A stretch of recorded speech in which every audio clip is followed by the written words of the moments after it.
eh, agradeciéndoles como siempre su presencia y más que su presencia, la generosidad de tener la paciencia de esperar en los momentos en que nos podemos encontrar y en los momentos en que no nos podemos encontrar por diferentes causas, ¿verdad? Está pues básicamente la salud, también algunos compromisos que he tenido, así que pues bueno, ahí vamos lentamente avanzando en este amor y en este conocimiento a nuestro Padre y Señor San José. La vez pasada hicimos una especie de síntesis, pues que no vale la pena volverla a hacer. Ustedes tienen allí los videos y se pueden remitir a ellos. Vamos a ir avanzando lentamente, sobre todo en un tema que es muy importante y que de alguna forma es como la columna central de la devoción a San José, y es el matrimonio de San José y Nuestra Señora la Virgen María. Este tema nos va a tomar, yo creo que unos 3 encuentros aproximadamente, porque hoy vamos a ver así a grandes rasgos lo que significa el matrimonio en el pueblo judío, en el tiempo de Jesús especialmente, y cómo se transformó hasta tener el esquema o la función matrimonial que tiene en este momento en el pueblo judío.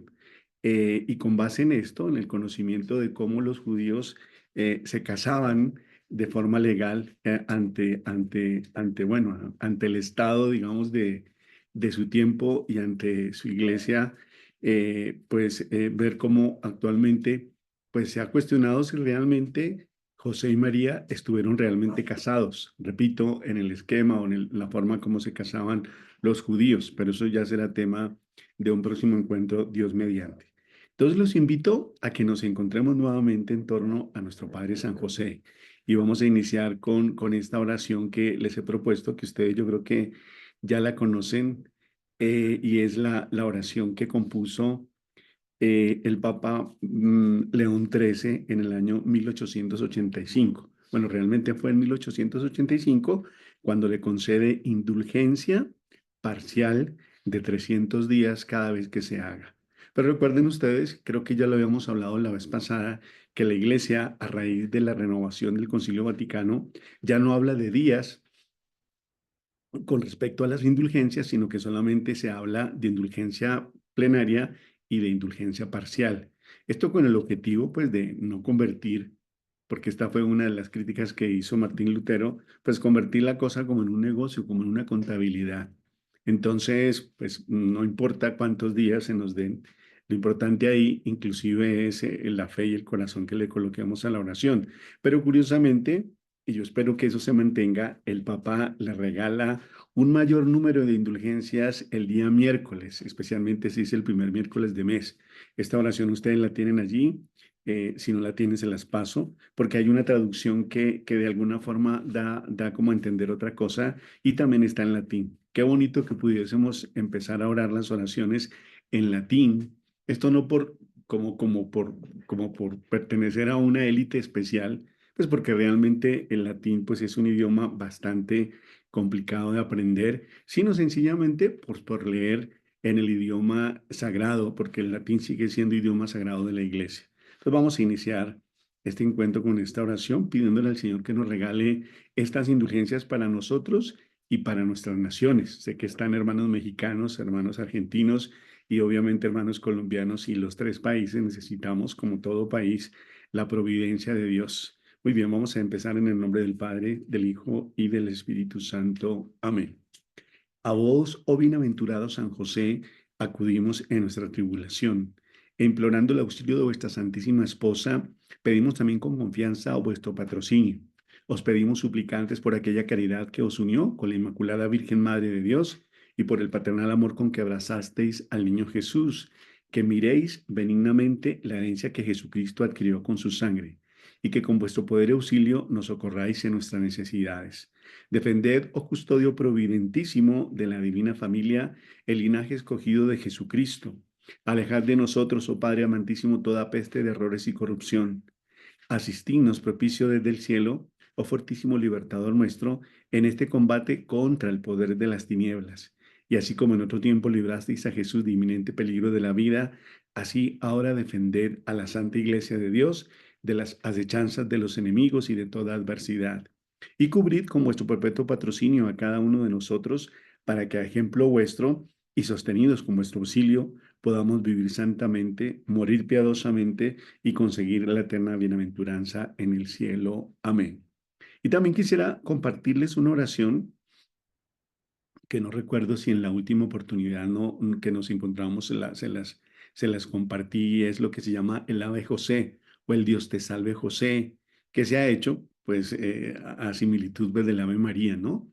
Hay una historia, o mejor, hay un compendio de historias de milagros que San José ella ha hecho a lo largo de la historia. Y hay un milagro que no recuerdo, creo que fue en Francia, de un hombre que teniendo mucho dinero, porque había heredado de un protector de él, porque él era huérfano de padre y madre, había heredado mucha fortuna, un circo, que era un circo importante, y esto le daba a él pues un ingreso económico bastante bueno, pues decide en algún momento suicidarse y toma su caballo, estoy hablando por allá por el siglo XVIII, toma su caballo con el objetivo de despeñarse, o sea, de lanzarse al vacío y morir así, por alguna circunstancia fuerte en su vida. Entonces cuenta esta historia que el caballo llega hasta la orilla, se detiene, se niega a lanzarse y como que se devuelve y toma él mismo una ruta distinta y llega hasta las puertas de un monasterio.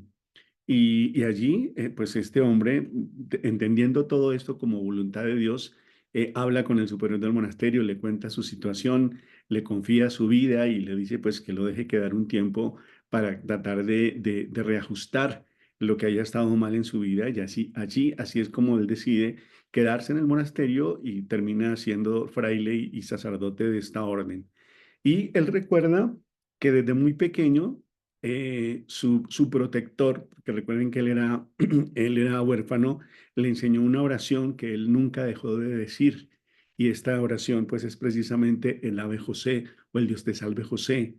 Y él dice pues que posiblemente esto fue lo que le salvó su vida en el último momento a través de la desobediencia del caballo. Entonces la oración dice, Dios te salve José, lleno de gracia divina, bendito seas entre todos los hombres y bendito es Jesús, el fruto de tu virginal esposa.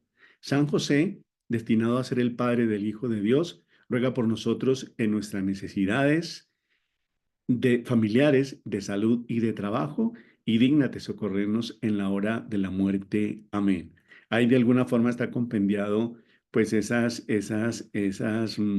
protecciones que tiene San José en nuestra vida, en las necesidades físicas, las necesidades inclusive materiales, ¿no? Ustedes saben la tradición que tienen las hermanitas carmelitas, que son hijas de Santa Teresa, y heredaron precisamente este amor tan grande a San José, y es el de colocar debajo de la imagen de San José un papelito con las necesidades materiales, ¿no? Un mercado que se necesite, alguna donación que estén ellas necesitando, y ellas cuentan como testimonio en la mayoría de los conventos que están casi todos dedicados a San José, pues que materialmente no les falta nada, ¿verdad? Porque San José provee y a él hay que pedirle, pues, no solamente por lo material, sino también pues por la salvación del alma, ¿no? Él es el patrono de los moribundos y es el terror de los demonios. Por lo tanto, ante estas dificultades espirituales también podemos invocarlo teniendo una gran fuerza, especialmente en contra del demonio.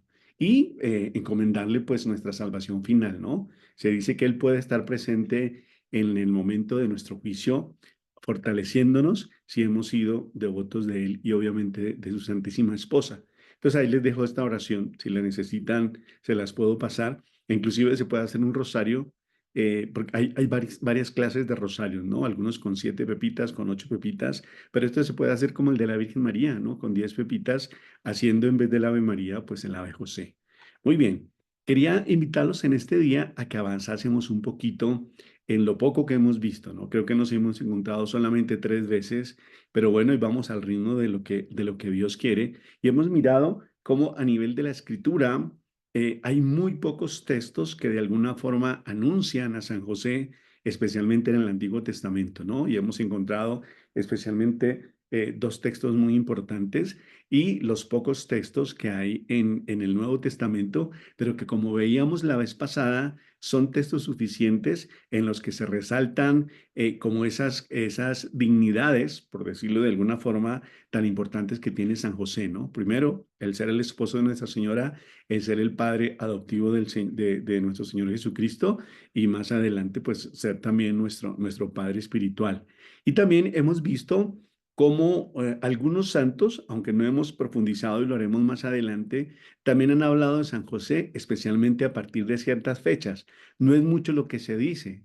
Y hemos visto también cómo los santos que han hablado, especialmente de los primeros santos de la iglesia, han hablado de San José, pero sobre todo en vistas a Nuestra Señora. Cuando se está hablando de Nuestra Señora, especialmente de su virginidad, especialmente de su maternidad, hay que hablar de San José. Y también cuando se hablan de los textos, los pocos textos que hay donde aparece San José, pues meditando esos textos, pues algunos padres han hablado también de la importancia, pero de la importancia de San José, pero ha sido algo muy lento, algo muy paulatino, algo muy silencioso, como fue su vida, ¿no? Veíamos también los escritos oficiales de la Iglesia, algunas cartas, algunas encíclicas que han escrito los papas, que son también muy poquitas, contadas con los dedos de la mano, sobre nuestro Padre y Señor.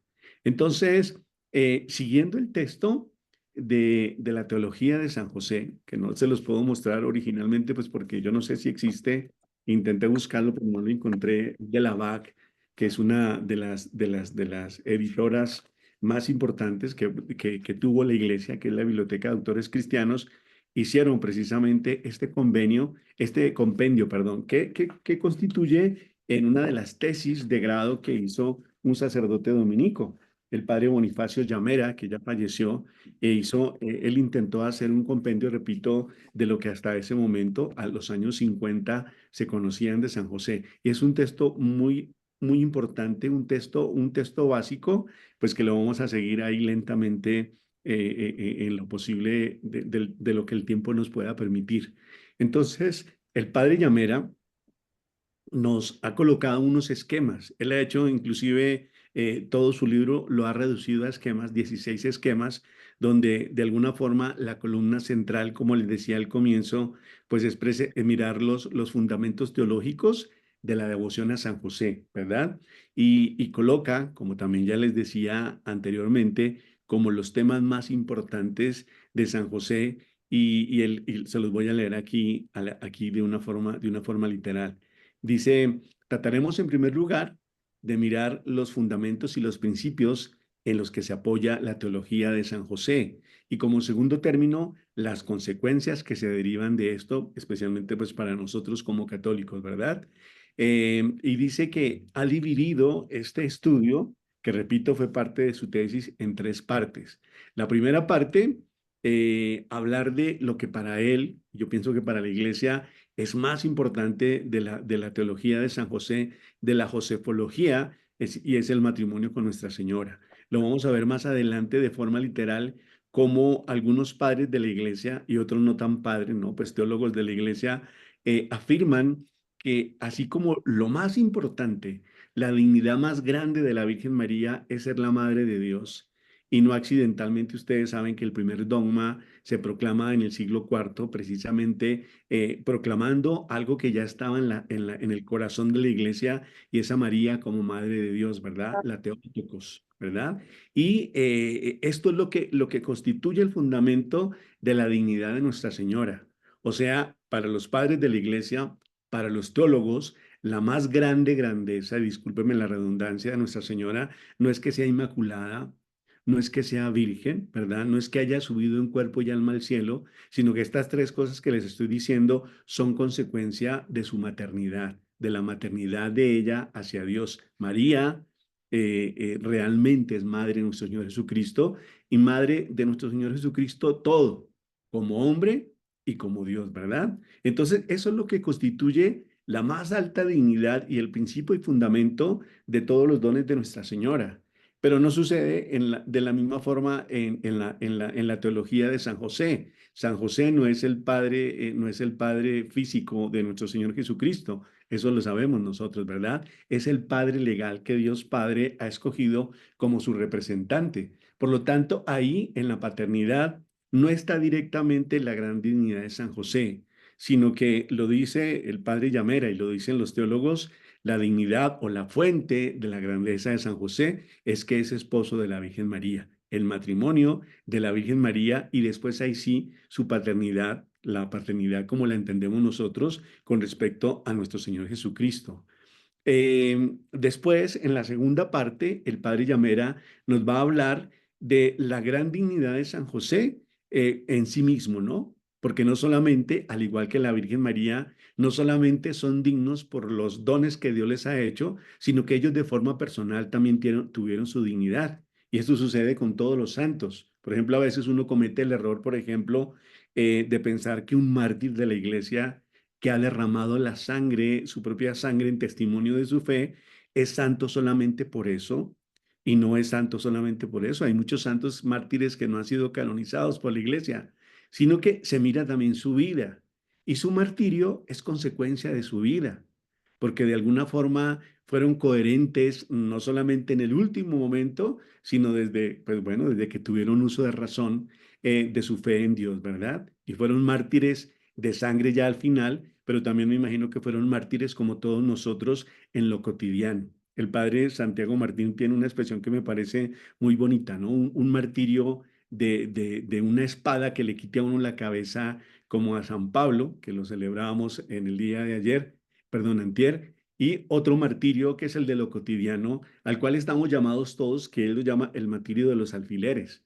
Y el martirio de los alfileres, pues son las contradicciones de todos los días, ¿no? Los problemas que tenemos que asumirlos de forma cristiana, las enfermedades también, ¿verdad? Y pueden valer inclusive mucho más que un martirio de sangre, porque implica la cotidianidad, implica el entregar hora a hora un dolor, un sufrimiento, una contradicción. Entonces, nos habla el Padre Llamera en esta segunda parte de esa dignidad distinta al hecho de ser esposo de la Virgen, de esa dignidad distinta a ser el Padre nuestro Señor Jesucristo, sino de su dignidad como Dios, de sus virtudes, de sus privilegios, de la gloria que él ha tenido como santo, ¿verdad? Como San José. Y tercero, que me parece muy importante, esperamos llegar hasta allá, pues porque es desarrollar toda esta tesis, es las consecuencias que eso tiene para nosotros, de todo lo que hemos dicho en los dos primeros puntos, que tiene que ver con nosotros, ¿verdad? Y una consecuencia importante, y esto por favor no se nos olvide, es el culto. El culto que en la Iglesia Católica se vive en la liturgia. A veces uno piensa que la liturgia en la iglesia es como un añadido, ¿no? Como una decoración. Vamos a misa y pues chévere, pues porque ahí nos encontramos, después salimos y tomamos café, nos encontramos con los vecinos, con los que no nos vemos hace 8 días, pero resulta que la liturgia es la presencia de Cristo, ¿verdad? Es como la encarnación de Cristo en este momento. La liturgia es la celebración de nuestra fe, pero una celebración que de alguna forma, aparte de ser partícipes, nos lleva a nosotros también a celebrar. Cada vez que usted va a misa, no es alguien que está mirando una obra de teatro, ¿verdad? Algo en lo que uno está participando, sino que uno también está celebrando y se hace a través de la liturgia. Por eso la liturgia, de alguna forma, es lo que unifica toda la iglesia. De tal forma que cuando usted va a otro país, me ha sucedido a mí que alguna vez buscando misa en una ciudad, pues encontré un único templo católico y era para gente que habla en chino. Y pues tocó entrar allí a la misa de los chinos, pues era una misa católica. Pero lo hermoso de esto que estamos hablando, de la celebración litúrgica, es que uno, así esté en chino, así esté en el idioma que esté, uno sabe en qué momento está, ¿verdad? Por los gestos litúrgicos. Uno sabe que estamos en las lecturas porque estamos levantados, uno sabe que estamos en la homilía porque estamos en actitud de escucha, uno sabe que estamos en la consagración porque estamos arrodillados. Y esos son gestos universales y eso es lo que nos hermana y nos unifica en una celebración, ¿verdad? Por eso es importante no dejar que se metan a las celebraciones, pues ciertas mañas que a veces uno ve en los templos, ¿no? Que empezamos a levantar las manos, que empezamos a contestar cuando no es. la gente tiene que saber qué actitudes físicas acompañan cada momento de la liturgia, ¿no? Que a veces la gente está de pie en el ofertorio y el ofertorio es sencillamente para de alguna forma también para ofrecer, pero estamos sentados. En el momento de la consagración, o estamos arrodillados o estamos de pie, no estamos sentados. Y estas cosas no es para que nos despertemos, estas cosas no es para meterle una dinámica a la celebración, sino para que también nuestro cuerpo celebre y participe. Entonces, esta tercera parte es importante, repito, porque todo esto que hemos hablado a nivel de conocimiento, obviamente, como toda la iglesia, tiene que ver con nuestra vida, ¿verdad? Y es algo que de alguna forma, y gracias a Dios, pues estamos descubriendo en estos tiempos, ¿no? La importancia que tiene San José para la Iglesia Universal. Entonces, vamos a hablar hoy un poco sobre la teología, especialmente del matrimonio en el pueblo judío. Ya empezamos ya a desarrollar esta primera parte a la que nos invita el padre Llamera, ¿no? Entonces, dice, le recuerdo nuevamente, dos cosas fundamentan toda la teología de San José. Su unión con María a través del matrimonio, ¿verdad? Y segundo, su ministerio como padre. Él lo llama su ministerio paternal con respecto a Jesús. ¿Qué es más importante?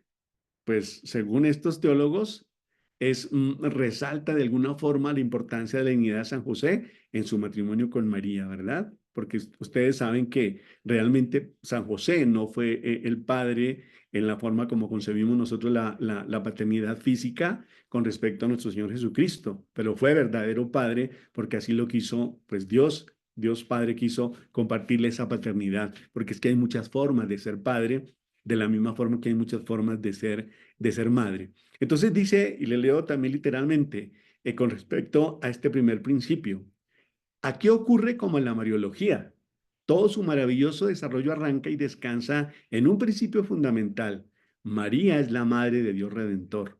Le repito lo que ya les estaba diciendo, ¿no? Que lo más importante de María, la grandeza más grande de María, Nuestra Señora, es que es la madre del Señor. Y ese título de madre, esa dignidad como madre, hace que de ahí se desprendan todas las otras cosas que celebramos en María, su inmaculada concepción, su virginidad, su asunción. Estoy hablando de los dogmas que hasta este momento la iglesia ha proclamado. Hay en el corazón de la iglesia, pero de esto no vamos a hablar, pues porque todavía la iglesia no se ha pronunciado, pero hay en el corazón, sobre todo con respecto a la presencia de María en el momento redentor de nuestro Señor en la cruz, pues que también María está muy asociada a la redención. No es que María sea redentora, ¿verdad? Porque esto solamente lo hace el Hijo, ¿verdad? Sino que María está muy cerca, ¿verdad? María tiene todas las condiciones para ayudarnos en el camino de la salvación.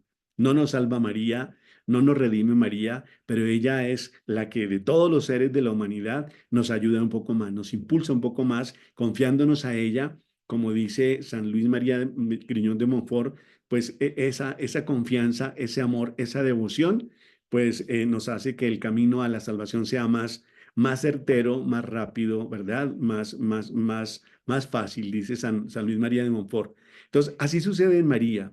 Entonces, de modo semejante, toda la teología de San José, que la podemos llamar josefología, aunque ya habíamos hablado que con eso hay un problema, porque solamente la teología se refiere a Dios, ¿verdad? Pero hemos dicho que podemos llamar teología en San José en cuanto Él nos lleva a Dios, de la misma forma que hablamos de Mariología.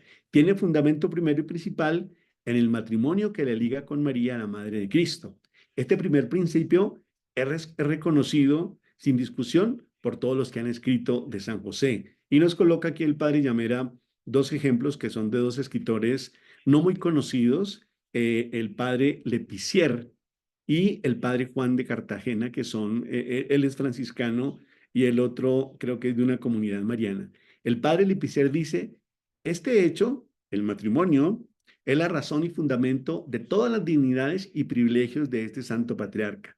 Y se lo repito, que ya lo había dicho, ¿verdad? Pero espero que nos quede claro en el corazón. El matrimonio de San José con María es la razón y el fundamento de todas las dignidades y de todos los privilegios de este santo patriarca. ¿Quién sabe qué privilegios vamos a descubrir, verdad?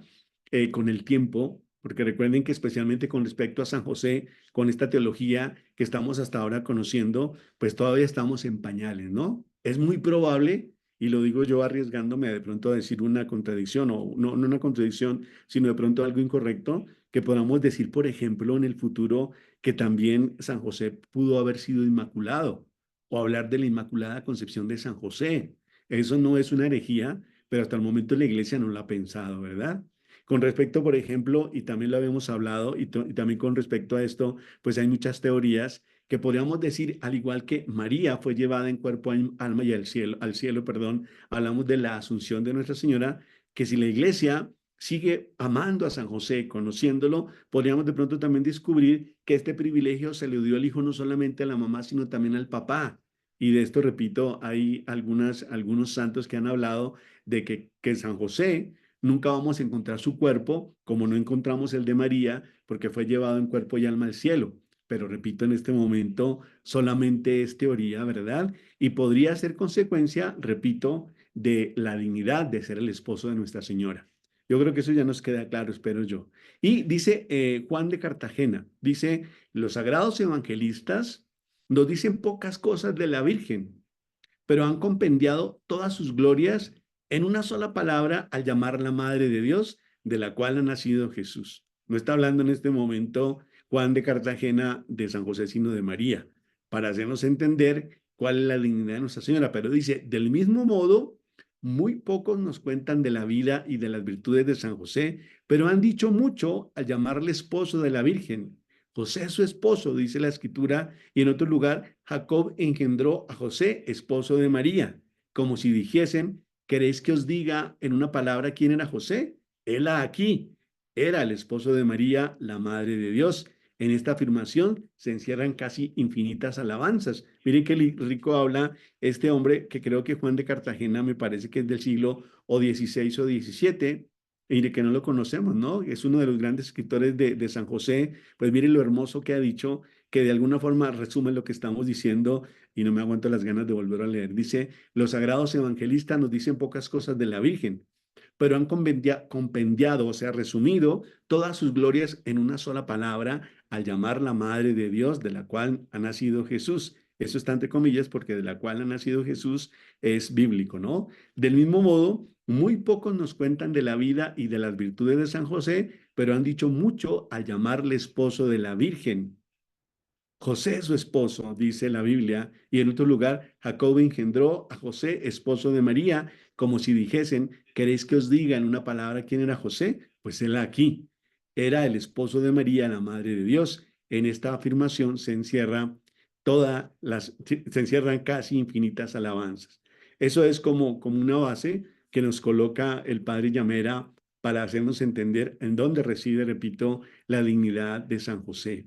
Y pues él empieza a decirnos pues que tenemos que buscar este fundamento del matrimonio de María con José y después de su paternidad con nuestro Señor, pues especialmente en la Biblia, ¿no? Buscar el dato escriturístico y es lo que vamos a hacer más adelante, ¿verdad? Entonces, más adelante nos va a empezar a hablar allá, y esto es algo que se ha estudiado a nivel de la historia, cómo eran las costumbres de los judíos con respecto a la celebración del matrimonio. ¿Y qué tiene que ver con eso? Pues que queremos saber realmente si hubo matrimonio cierto en el caso de María y José. Porque ustedes ven en la Biblia, especialmente en el libro de Lucas, que se habla de María que estaba desposada. Pero nosotros tenemos que entender que ese desposado no es nuestro matrimonio como lo entendemos nosotros, por lo menos aquí en Occidente, y tampoco como se entiende actualmente entre los judíos, porque a raíz de la Edad Media, de algunas cosas que sucedieron, pues el matrimonio es un poquito distinto al matrimonio que se celebraba en el tiempo de Jesús y antes del tiempo de Jesús.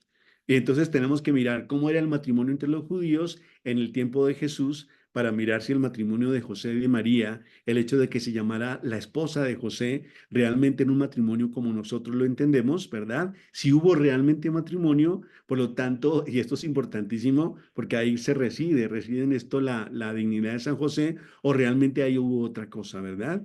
Y pues tenemos que entender que el lenguaje ha cambiado y vamos a ir lentamente mirando, pues realmente qué significaba en el tiempo de Jesús el matrimonio entre los judíos. Entonces dice que en el tiempo de Jesús el matrimonio entre los judíos tenía dos actos principales, ¿verdad? Un acto lo podríamos llamar en español los esponsales y el otro acto lo podemos llamar las nupcias, ¿verdad? Y esto aquí tenemos que ir aclarando porque para nosotros los esponsales son una cosa y para ellos era otra cosa y las nupcias para nosotros son una cosa, pero para ellos era otra cosa, ¿no? Entonces, usualmente para nosotros los esponsales, que a veces lo llaman el compromiso, es como una promesa de que se van a casar en el futuro, ¿verdad? Creo, no me he casado nunca ni me voy a casar, pero creo que llega un momento en que cuando los novios ya de alguna forma han madurado en su relación, pues hacen un acto a nivel familiar. Creo que esto solamente es a nivel ya de las familias de los dos matrimonios, en que se prometen un futuro matrimonio, ¿verdad? Y eso lo pueden llamar los esponsales, así se llama actualmente, pero entre los judíos no era así, ¿verdad? O sea, para nosotros los esponsales es una promesa de algo que se va a hacer en el futuro, no de algo que se hace en ese momento, a diferencia de los judíos. Y para nosotros las nupcias, pues ya es el momento del matrimonio que usualmente se estipula a través de un contrato, ¿no? Ustedes saben que al final, por lo menos en el matrimonio católico y obviamente en el matrimonio civil, se firma un documento donde colocan su firma los esposos y los padrinos, haciendo ya de forma legal, pues un acto religioso, ¿verdad? En Colombia, por lo menos, no sé en México creo que no, el sacerdote tiene esa doble función de ser el testigo a nivel sacramental, pero también el celebrante a nivel legal. De tal forma que solo con la firma del sacerdote el matrimonio tiene esos dos efectos, a nivel espiritual como sacramento y a nivel legal o a nivel ante el Estado como contrato. Creo que en México no es así. Tienen que celebrar dos matrimonios, un matrimonio en la iglesia y otro matrimonio en la notaría, lo que no sucede o no es necesario hasta el momento, digo hasta el momento, pues en Colombia, ¿verdad? Entonces, se nos habla de cómo en el Antiguo Testamento y especialmente en el tiempo de Cristo y en tiempos posteriores, los hebreos tenían la costumbre de celebrar antes de las nupcias un pacto que tenía, estoy leyendo literalmente, ¿no? Que tenía fuerza de verdadero contrato matrimonial y al cual podemos llamar en nuestro lenguaje esponsales. Nos damos cuenta que hay alguna diferencia, ¿verdad? Con la diferencia de que nuestros esponsales son una mera promesa de matrimonio futuro, mientras los esponsales de los hebreos eran una promesa presente, pues constituían el mismo matrimonio.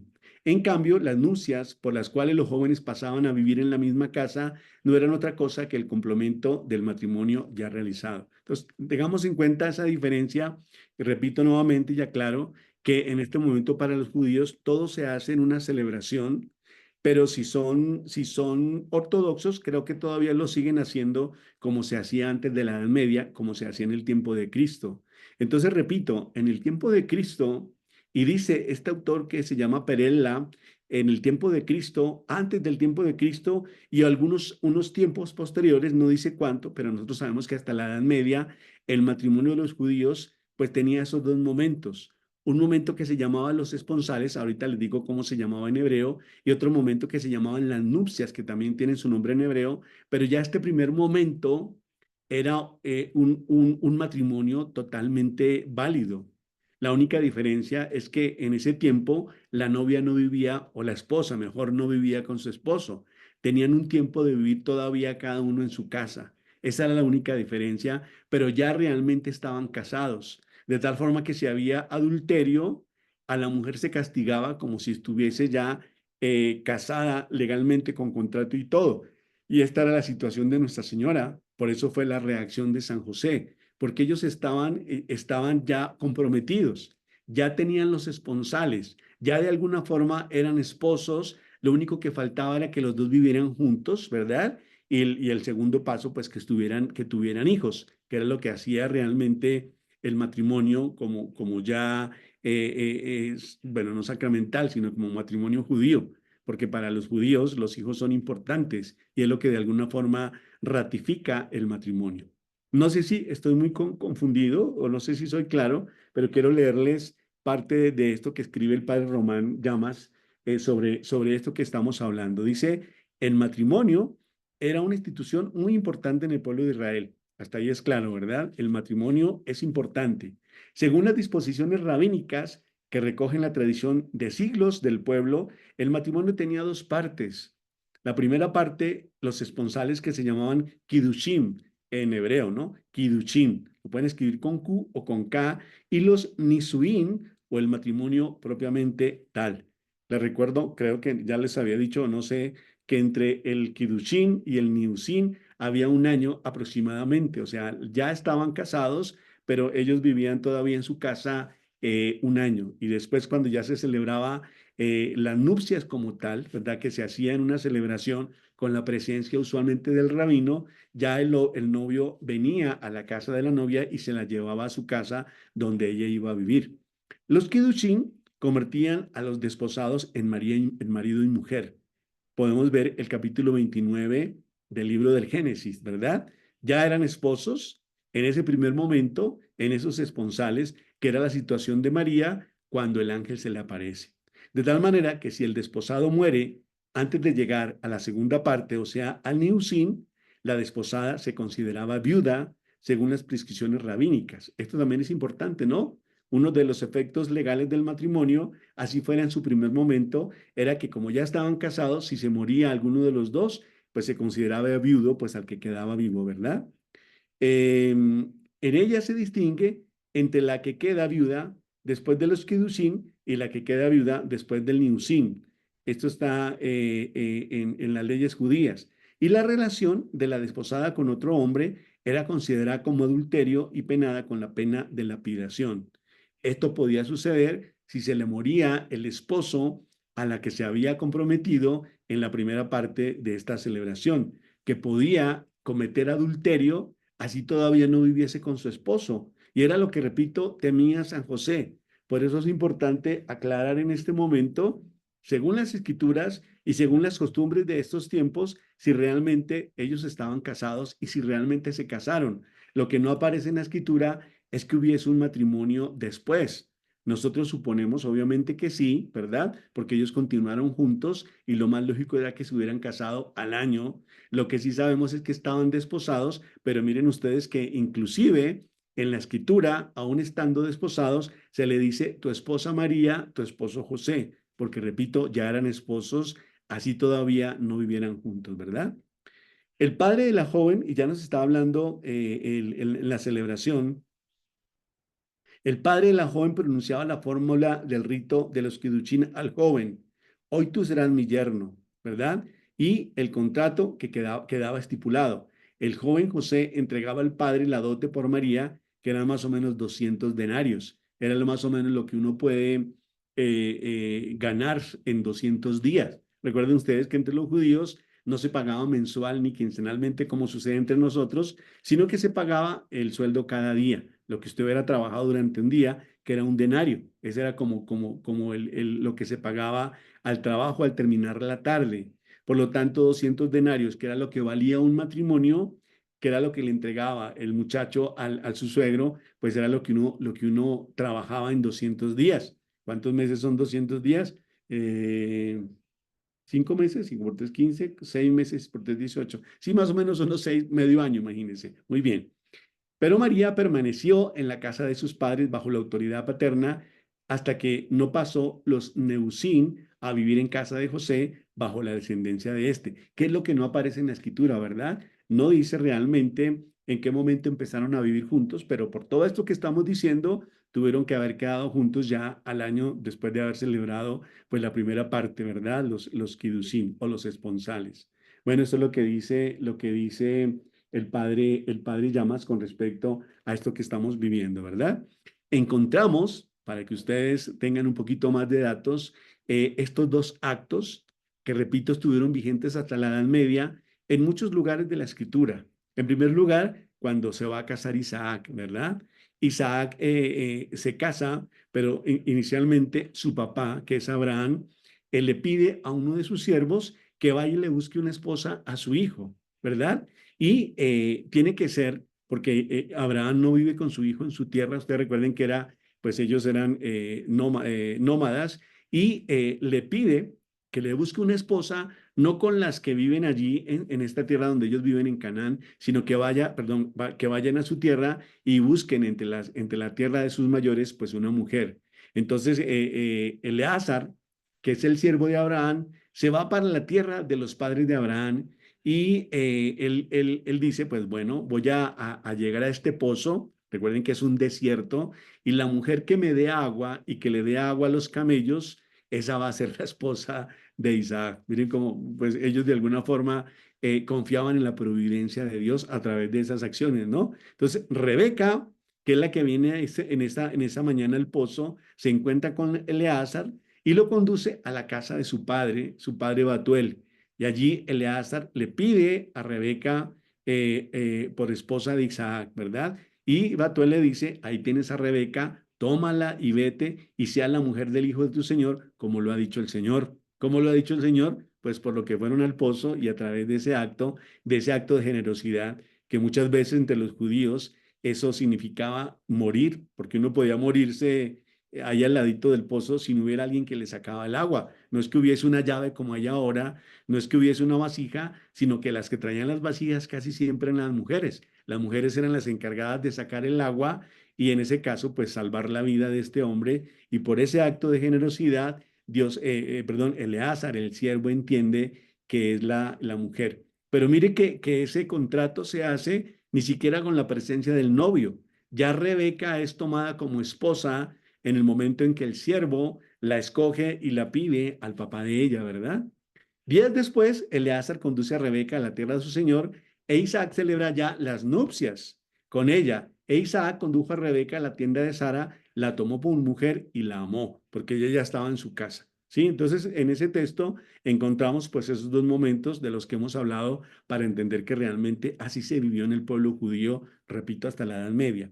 Tenemos otro texto, que este texto es muy curioso, que es el texto de Jacob, ¿verdad? El padre de sus 12 hijos porque él va a su tierra también y se enamora de Raquel. No, ahí sí no me acuerdo, eso está en el capítulo 29 de Génesis. Creo que también se conocieron en un pozo. Y resulta que Jacob va ante Labán, que es el papá de Raquel, y la pide por esposa. Y este muy inteligente, porque necesita mano de obra en su casa, le dice, yo se la doy a usted si trabaja conmigo 7 años. Y entonces el pobre Jacob tuvo que trabajar 7 años y finalmente el esposo lo engaña porque no le da a Raquel, que era la más bonita, sino que le entrega a Lía, ¿verdad? Y como Jacob está realmente enamorado de Raquel, no le importa y prefiere trabajar otros 7 años por Raquel. Mire qué curioso, ¿verdad? Entonces encontramos en esta doble acción, en estos dos momentos, pues en la vida de Jacob, que de alguna forma vivían juntos, pero no eran esposos y él tuvo que trabajar por ella 14 años, ¿no? También encontramos lo mismo en la celebración del matrimonio de Sansón. Eh, Va y le pide permiso a los padres de la Filistea, celebran un gran banquete con sus amigos durante 7 días y pasado este tiempo, su padre no se la quiere entregar y finalmente él se impone y celebra ya las nupcias tiempo después de que le ha pedido a su padre, ¿verdad? Que lo logra convencer. Otro ejemplo, ya es el último, pues es el casamiento de Tobías con Sara. Ustedes saben que esta es una historia muy bonita donde está presente precisamente uno de los arcángeles de estos seres espirituales que están colocados para nuestra ayuda y es que hay un demonio que le mata en la noche de las nupcias al esposo, a Sara, y por una intervención del ángel, pues Tobías logra ahuyentar al demonio y casarse con ella, ¿verdad? Celebrándose después el matrimonio y pudiendo ya vivir juntos. Entonces, pues hasta este momento, pues entendemos realmente que así se vivió en el tiempo de nuestro Señor, que así tuvo que ser para Nuestra Señora la Virgen María y para San José. Y pues lo que les decía, el hecho de estar comprometidos, el hecho de tener los esponsales, pues le da a los esposos unos privilegios, pero también les da unos derechos, ¿no? Unos deberes. De tal forma que, como les decía, una mujer podía caer en adulterio si era infiel durante esa primera parte, durante ese año de los desposorios. Dice en el libro de Deuteronomio que hay 3 casos de pecado en la mujer. Si está casada, pero si está casada como desposada o si está casada también como ya pues con la celebración.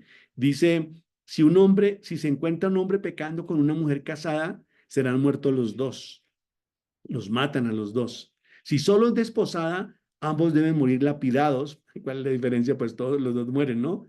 Cuando se les coge faltando dentro de la ciudad. Y esto es muy curioso porque si la mujer está siendo infiel, pero está siendo infiel en el campo, se supone que ella no pudo gritar. Entonces, en ese caso, no la matan a ella, sino solamente van a matar al hombre, ¿verdad? Porque él no permitió que ella gritara ni que ella se defendiera. O si no, se tendrá que casar con ella pagando los 50 ciclos que marcan la ley. Son cosas muy curiosas de la ley, pero para entender realmente, pues que esto es importante, que fue una institución para el pueblo judío muy importante. Finalmente, para no adelantarnos con el siguiente tema, hay una cosa aquí muy curiosa con respecto a los esponsales, y es que durante la Edad Media especialmente se quiso colocar esto como una fiesta en la iglesia para resaltar especialmente pues la virtud del matrimonio, aún sin saber realmente pues que era matrimonio como nosotros lo entendemos, pero que para los judíos sí lo era. Repito, pues porque ya a pesar de que solamente estaban comprometidos, María y José ya eran esposos. Parece, y esto no lo dice en las investigaciones que hemos hecho, pero parece que en esa primera parte, en ese kidusín, se les colocaba a la esposa, se le colocaba un anillo. Y durante mucho tiempo, especialmente durante la Edad Media, estuvieron buscando, especialmente en Europa, el anillo que le dio José a Nuestra Señora la Virgen María. Y ustedes saben que en la Edad Media, pues hubo un comercio, qué feo decirlo así, pero un comercio de reliquias, ¿no? Donde de alguna forma, como las reliquias, pues supuestamente daban indulgencias, las reliquias inclusive daban importancia a ciertas iglesias y algunas ciudades, especialmente las más importantes, las que estaban naciendo, querían tener una reliquia para convertir su ciudad pues en un centro de atracción, para que llegaran viajeros ahí. Entonces muchas reliquias se las inventaron. Por ejemplo, dicen de una forma muy chistosa en el seminario, le dicen pues que en la Edad Media llegó a existir el cráneo, la cabeza que le habían cortado a Juan el Bautista cuando era niño, cuando era joven y cuando era adulto. Obviamente, pues esto es una mentira, pero llegó posiblemente a existir.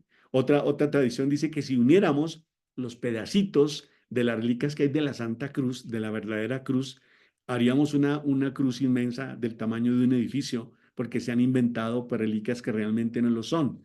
Entonces, de la misma forma, llegaron a existir 5 anillos de Nuestra Señora la Virgen María y de San José.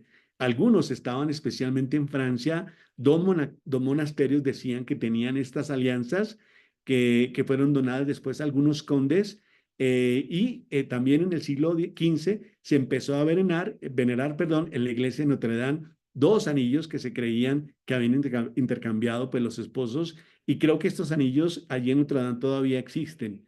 Pero hay un anillo especial de todos estos que han estado en la tradición, que es el anillo de Perulla. Y este anillo de Perulla, que en este momento existe y que de alguna forma se rescató gracias a la visión de una santa, pues que en este momento es beata, que estaba por allá de alguna forma escondido, porque la fama de los otros 4 anillos lo habían opacado, pues se restableció, ¿verdad? Y es un anillo muy especial porque no es de ningún metal, no es de oro, no es de plata, creo que sí sucede con los otros anillos, sino que este anillo es de una piedra, creo que es de una ágata, ¿verdad? De una calcedonia. Y este anillo se conserva en la Catedral de San Lorenzo, en la ciudad de Perugia.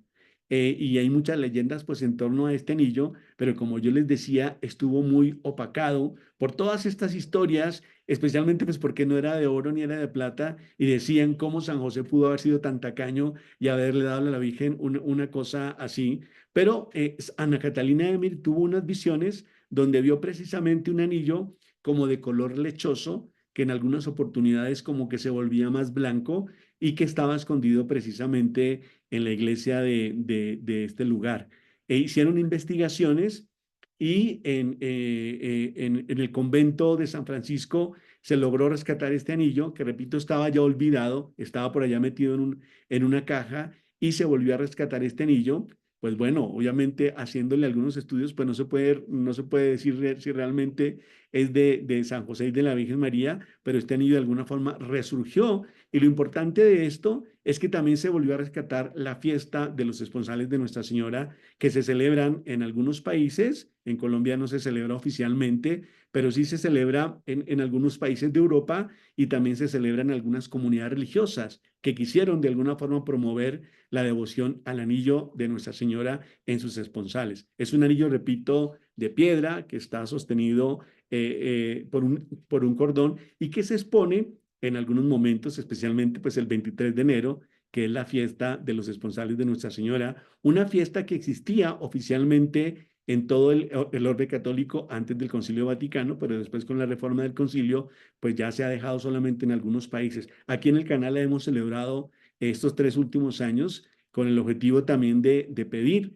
también rescatar pues esta institución del matrimonio que ustedes saben, están tan golpeada por el demonio en estos tiempos, ¿verdad? Y pienso yo que es un bonito signo de pedirle al cielo, pues precisamente por esta institución, para que hayan santos matrimonios, porque es que si no hay matrimonios, pues no hay sacerdotes, porque de los matrimonios, de las familias, es donde salen las vocaciones, y si no hay sacerdotes, pues no hay sacramentos. Entonces démonos cuenta que el demonio lo ha entendido muy bien y sabe cómo atacar, atacando las bases de la sociedad, pues obviamente está atacando la fe y está destruyendo la iglesia.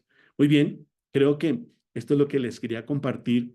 No sé si tengan algunas preguntas con respecto a esto, pero espero yo haber sido claro para la idea es pues para que continuemos. Entonces los dejo ahí a ustedes para que podamos compartir algún comentario.